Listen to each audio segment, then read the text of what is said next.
Ons gaan 'n bietjie praat vandag oor die inwoning van die Heilige Gees. En die vraag is, hoe weet ek of die Heilige Gees in my is?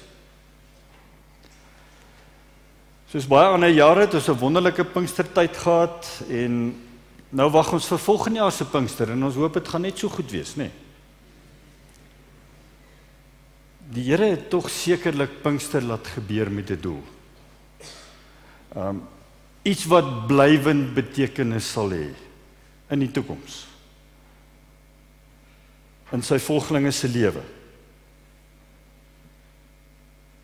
Of is ons maar net bly dat hy opgestaan het uit die dood en dat hy opgevaar het na die hemel en dat sy Heilige Gees uitgestort is. Wat is die betekenis van Pinkster wat ons sopas gevier het?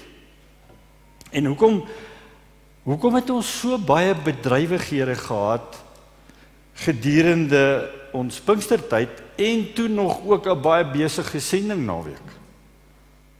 Het baie mense vir my gevra. Pinkster is die herdenking van die uitstorting van die Heilige Gees. Ekskuus julle, moet ek net sien wat gaan nie. Something is wrong. Daar is hy. Die herdenking, Pinkster is die herdenking van die uitstorting van die Heilige Gees. 10 dae na Jesus se hemelvaart.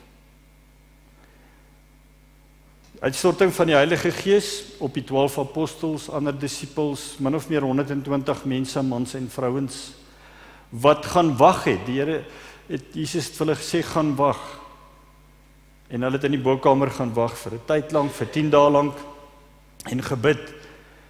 En die Pinkster was die begin van Christus se kerk, se missie, om die goeie nuus na die wêreld toe te vat. Daarom vier ons sendingfees net na Pinkster. Maar julle sal onthou dat Waldo gedurende die Pinkstertyd gesê het, dat ons al die jare groot geword het, om te glo in die drie enige God, God die Vader, God die Seun en God die Heilige Bybel. Die meeste van ons nie baie geleer oor die Heilige Gees nie. Selfs die geloofsbelijdenis wat ons Sondag vir Sondag saam bely het, sê heel wat meer oor God die Vader en God die Seun as oor die Heilige Gees, iets wat ek sommer net in hierdie week opgetel het, want ek wou graag gehad het, ons moet net weer bietjie na ons geloofsbelijdenis kyk. Interessant, né?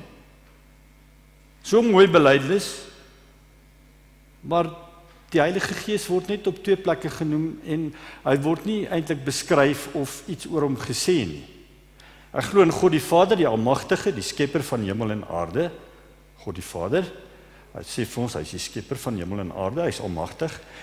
En in Jesus Christus, sy eniggebore Seun, ons Here, Jesus is ons Here, wat ontvang is van die Heilige Gees. Gebore is uit die maagd Maria, Jesus, wat gelei het onder Pontius Pilatus, gekruisig is, gesterf het en begrawe is en ter helle neergedaal het, wat op die 3de dag weer opgestaan het uit die dode, wat opgevaar het na die hemel en sit aan die regterhand van God, die almagtige Vader, van waar hy, Jesus, sal kom om te oordeel, en die wat nog lewe en die wat reeds gesterf het. En dan sê, ek glo in die Heilige Gees. Ek glo in 'n heilige algemene Christelike kerk, die gemeenskap van die heiliges, die vergifnis van sondes, die opstanding van die vlees en 'n ewige lewe. Al wat ons hier sien oor die Heilige Gees is, dat Jesus ontvang is van die Heilige Gees en ek glo in die Heilige Gees. En eintlik is daar min vrae so belangrik, soos, hoe weet ek of die Heilige Gees in my is? In my woon? Ek wonder of daar een van ons is wat hier sit, wat nog nooit die vraag gevra het, selfs al is dit net vir jouself nie. 'n vraag wat ek dink baie pastore en dominees al gevra het. Geestelike leiers al in hulle lewe dalk gevra het, en ek haal 'n vraag aan, wat 'n pastoor een keer vir John Piper gevra het. Hy skryf vir hom, Dear Pastor John, I'm a pastor in Dubai. Can you tell me, how can I know for sure I have the Holy Spirit inside of me? I got saved at 8, and I'm now 33. I still haven't experienced the power of the Holy Spirit in my life. I would really appreciate it if you could explain to me how to be filled with the Holy Spirit. What does this look like? Nou in hierdie vraag was dit vir John Piper baie duidelik dat hierdie man hom eintlik 2 vrae gevra het en hy het dit waarskynlik nie besef nie. 2 totaal verskillende vrae. Sy eerste vraag: hoe kan ek verseker weet die Heilige Gees is in my? Dat hy in my woon. Sy tweede vraag was: hoe kan ek gevul of vervul word met die Heilige Gees? Dis heeltemal moontlik. Luister baie mooi. Dis heeltemal moontlik om 'n ware Christen te wees, volgeling van Jesus, maar nie vervul te wees met die Heilige Gees nie. Maar is glad nie moontlik om 'n Christen te wees, 'n volgeling van Jesus, as ons nie die Heilige Gees het wat in ons woon nie. Elke Christen, elke volgeling van Jesus Christus, het die Heilige Gees in hom, in haar. Die inwoning van die Heilige Gees is 'n werklikheid vir elke ware volgeling van Jesus, elke wedergebore Christen. Om 'n Christen te wees is om die Heilige Gees van Christus te hê wat in jou woon. Romeine 8 vers 9. Julle word egter nie deur julle sondige natuur beheers nie, maar deur die Gees. Want die Gees van God woon in julle. As iemand die Gees van Christus nie het nie, behoort hy nie aan Christus nie. Is hy nie 'n volgeling van Jesus nie.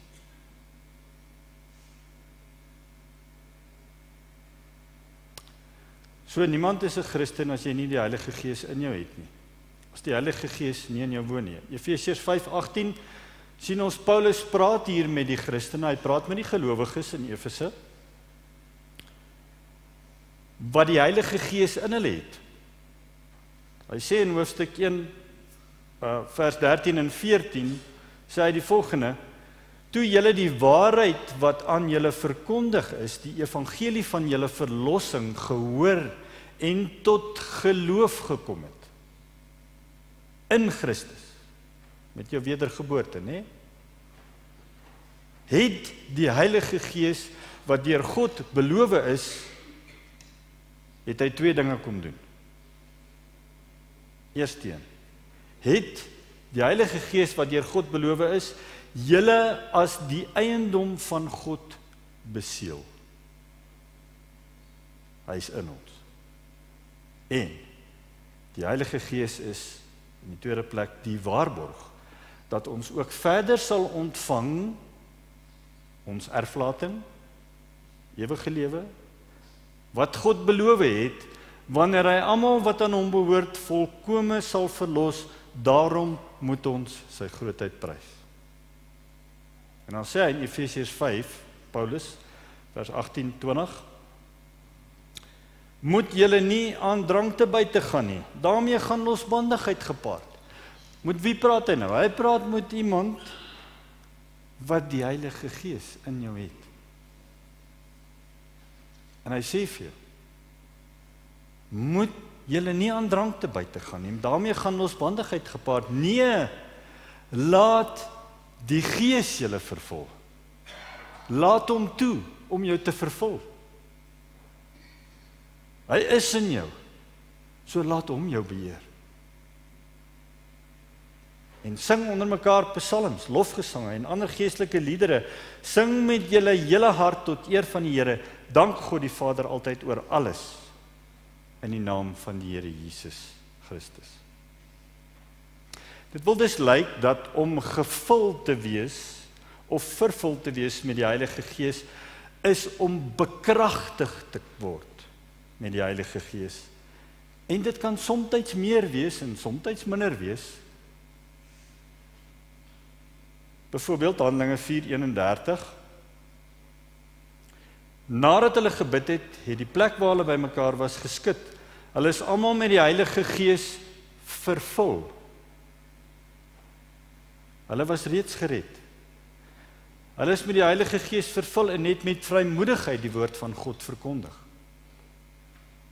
So een van die gevolge van hierdie buitengewone, kragtige en spesiale ervaring om vervul te word, ons gaan volgende Sondag bietjie daaroor praat.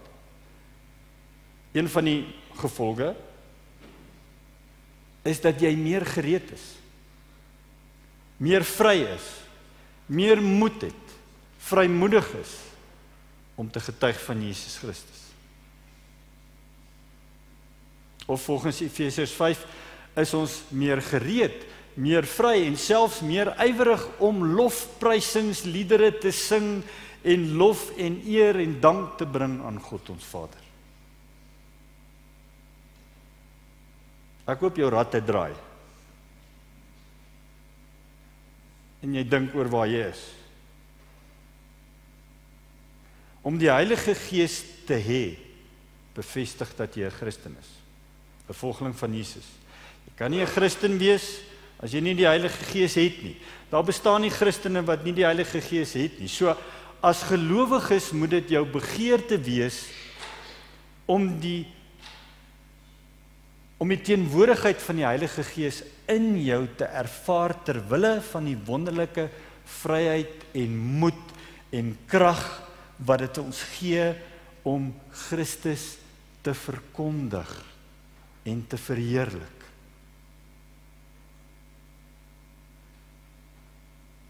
So hoe weet jy dat jy die Heilige Gees het?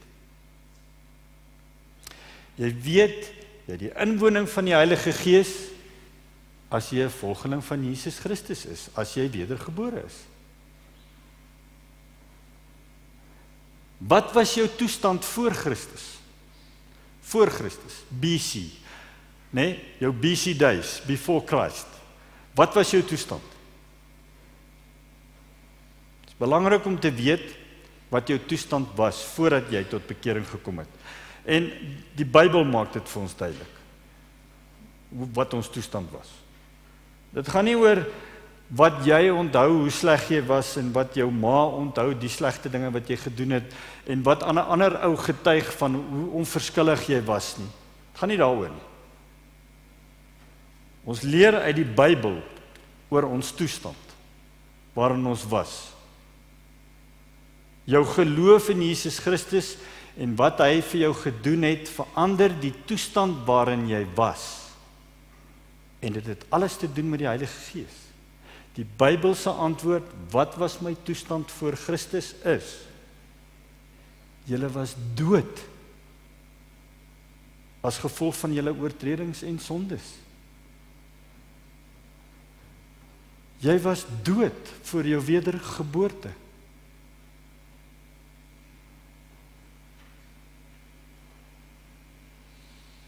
Geestelik dood. Efesiërs 2 vers 1. Julle was dood as gevolg van julle oortredinge en julle sondes. Was nie vir ons moontlik om die dinge van die Gees te verstaan nie, te ontvang nie, voor ons wedergeboorte nie. 1 Korintiërs 2 vers 14, eers vers 5, Efesiërs 2 vers 5.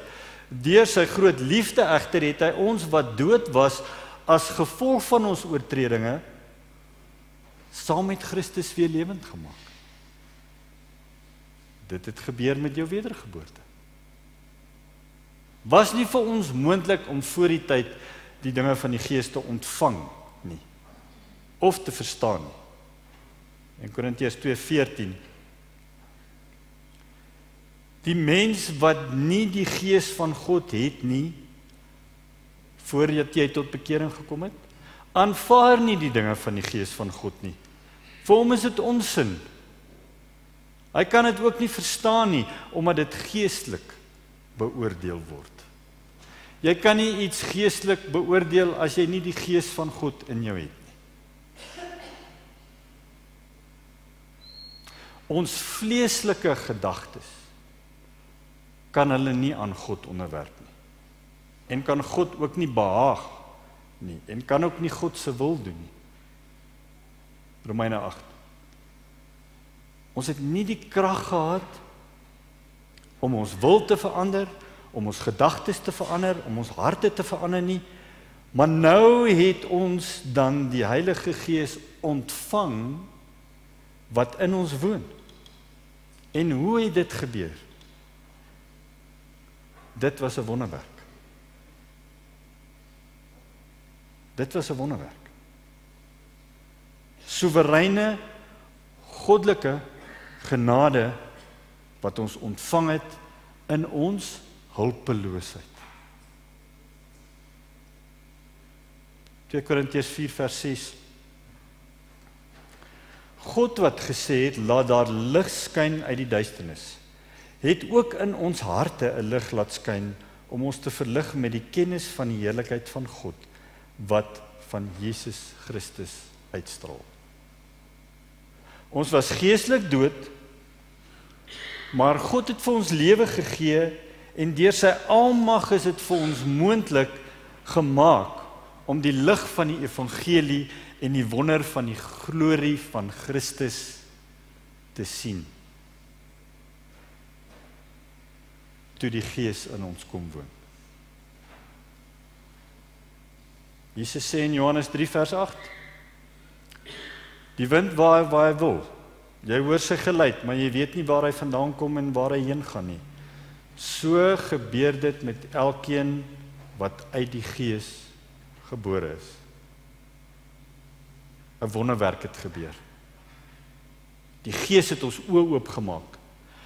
Hy het vir ons lewe gegee. Sodat ons nie verder geestelik dood hoef te wees nie. Nie langer blind nie, nie langer vyandig teenoor God nie. Sodat ons nie langer die kruis van Jesus as dwaasheid beskou nie. Maar inteendeel kan ons nou die glorie van Christus in die evangelie sien. Mooier, begeerliker as die dinge van die wêreld. Dis die Gees van God in ons wat die begeerlikhede van die wêreld uitdoof. Ewe skielik was jy lief vir God, jy het 'n begeerte gehad om hom te behaag. Skielik was jy in staat om God lief te hê, om mense lief te hê. Christus het jou skatkis geword. En dit is hoe jy weet jy lewe. Dis hoe jy weet jy is bekeer. Dis hoe jy weet jy het wedergeboorte beleef. Dit is hoe jy weet dat die Heilige Gees in jou is.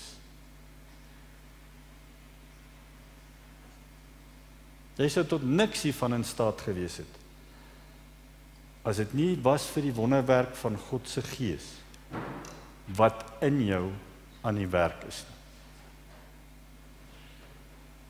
En ons sou dit nie geweet het as die Bybel dit nie vir ons vertel het nie. As hy nie vir ons vertel het hoe dood ons was nie. En hierdie wonderbaarlike transformasie in ons lewens is onmoontlik as dit nie is vir die soewereine werk van die Gees van God in ons lewe nie. En jy kan dit gaan lees in Lukas 18. Daar staan in vers 27. Ek dink nou nie ek het dit hier op nie, maar daar staan in vers 27, wat vir die mense onmoontlik is vir God moontlik.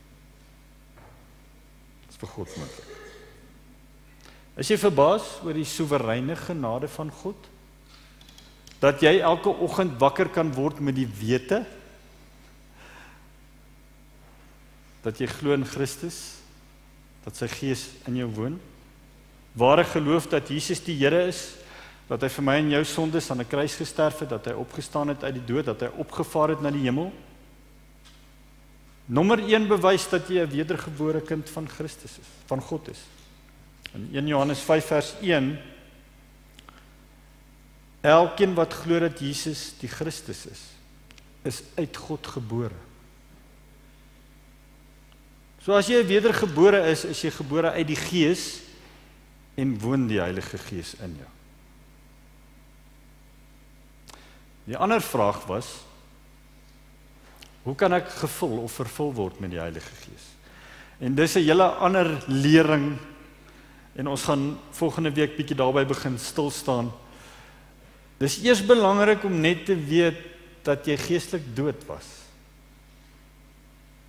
As wedergebore Christen het jy die Gees ontvang en die Gees kan in jou werk.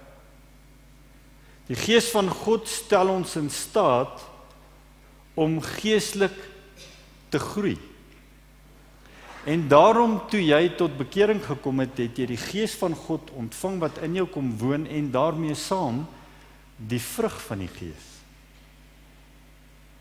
Galasiërs 5:22.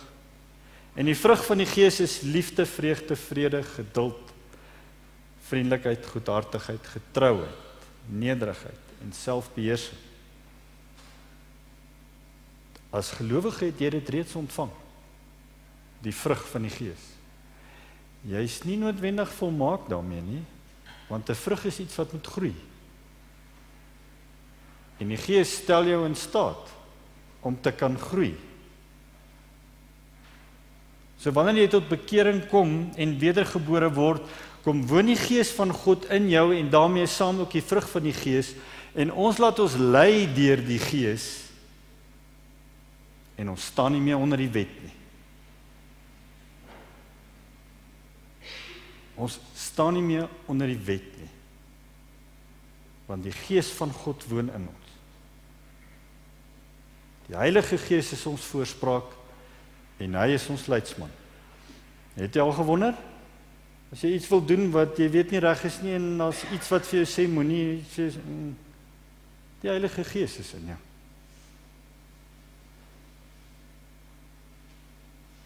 Maar dit is ook belangrik om te weet, dat ons bonatuurlike krag tot ons beskikking het, as die Gees van God in ons woon. Daarom staan daar in Galasiërs 5. Laat die Gees julle vervul. Dis 'n opdrag. Laat die Gees julle vervul. As die Gees dus in ons woon, kan hy ons vervul en dan moet ons daagliks daardie krag tot ons beskikking ontdek en gebruik. Want jy sal krag ontvang wanneer die Heilige Gees op jou kom en jy sal my getuie wees in Jerusalem, Judea, Samaria en tot in die uithoeke van die wêreld. Daar is soveel mense in Ermelo wat nog op soek is na hoop. Ons is geskape as geestelike wesens. Almal soek.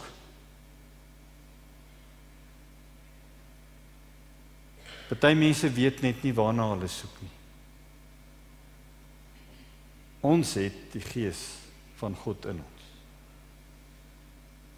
Ons het daai genade ontvang. Annetjie, iemand stuur vir my in die week hierdie prentjie. En ek het nou, dit help my met my interpretasie daarvan, help my met vandag se boodskap. Die mense aan die linkerkant is gelowiges. Volgelinge van Jesus. Die Heilige Gees woon in hulle. Probeer hulle bes om die vrug te lewe. En sommige kry dit waarskynlik goed reg. Maar mense hoor nie by hulle van die goeie nuus nie, van Jesus Christus nie. Hulle is nie besig met die groot opdrag nie. Mense sien nie die krag van die Heilige Gees in hulle nie.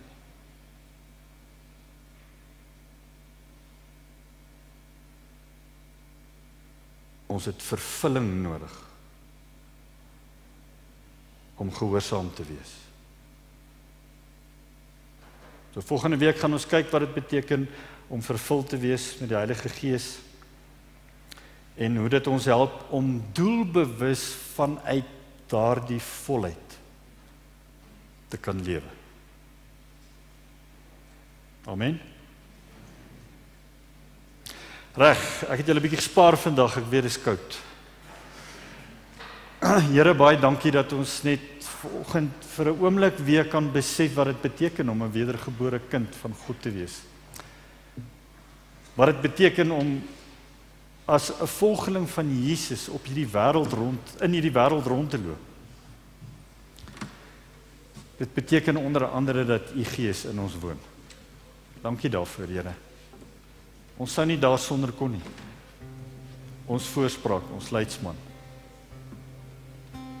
Dankie, Here, dat ek weet dat U met elkeen van ons 'n besondere pad wil stap, dat U elkeen wat hier sit geweldig liefhet, dat U 'n plan het met elkeen van ons se lewens.